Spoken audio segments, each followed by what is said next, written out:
DPD Partai Golkar Badung melaksanakan diklat dan pembekalan calon anggota legislatif. Kegiatan diikuti 40 calon anggota legislatif bersama kader Partai Golkar Badung yang dibuka Ketua DPD Partai Golkar Provinsi Bali, Ketut Sudikerta.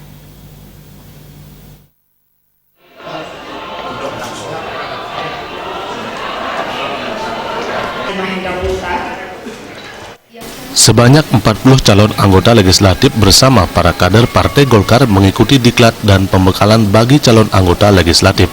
Para calon anggota legislatif ini nantinya diharapkan akan mewakili Partai Golkar Badung yang akan duduk di kursi DPRD Badung. Kegiatan mengambil tema membangun loyalitas dan integritas kader menuju kemenangan pemilu 2019. Ketua DPD Partai Golkar Provinsi Bali, Ketut Sudikerta, mengapresiasi apa yang telah dilaksanakan oleh DPD Partai Golkar Badung. Diklat dan pembekalan ini bertujuan mendidik para kader untuk meraih posisi pada pemilu legislatif, serta meraih dukungan guna menjadikan Partai Golkar besar. Selain itu juga untuk menjalankan program Partai Golkar sesuai ADART Partai. Terkait target ke depan, yakni diharapkan mampu meningkatkan jumlah kursi yang ada di DPRD Badung, sesuai dengan tagline 4G, yakni Golkar Bersih, Golkar Bangkit, Golkar Maju, dan Golkar Menang. Saya menyampaikan terima kasih kepada Ketua DPD 2 Golkar Kabupaten Badung dengan seluruh jajarannya untuk bisa melanjutkan dan melaksanakan daripada tahapan-tahapan berikutnya. Saya mengajak kepada seluruh kader Partai Golkar dimanapun berada, terutama yang ada di Kabupaten Badung, mari kita sukseskan Pileg 2019 dan sukseskan Jokowi Maruf menjadi Presiden Republik Indonesia dan Wakil Presiden Republik Indonesia. Itu.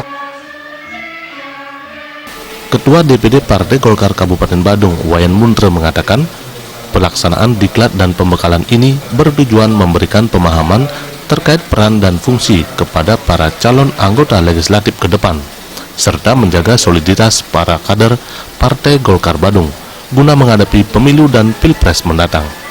Partai Golkar Badung optimis untuk meraih tambahan kursi di DPRD dari jumlah sebelumnya sebanyak 10 kursi diharapkan menjadi 15 kursi. Jadi adapun tujuan dari pelaksanaan kegiatan ini adalah untuk memberikan pemahaman peran fungsi daripada para caleg itu ke depan dan juga melakukan soliditas dan kekompakan ke internal untuk para kader Partai Golkar Kabupaten Badung. Dan tentu ke depan kami jelas sudah mempunyai target dan saya yakin itu bisa kami penuhi. Jadi dari 10 kami bisa tingkatkan, semoga saja bisa sampai di 15 kursi. Diklat dan pembekalan diikuti oleh 40 orang calon anggota legislatif bersama para kader dengan jumlah keseluruhan sekitar 200 orang. Kegiatan ini menghadirkan narasumber dari KPU Kabupaten Badung, dari akademisi, serta dari anggota fraksi Partai Golkar. Mungkin sudah sering kita berjumpa dengan beliau. Bayudi, Bali TV.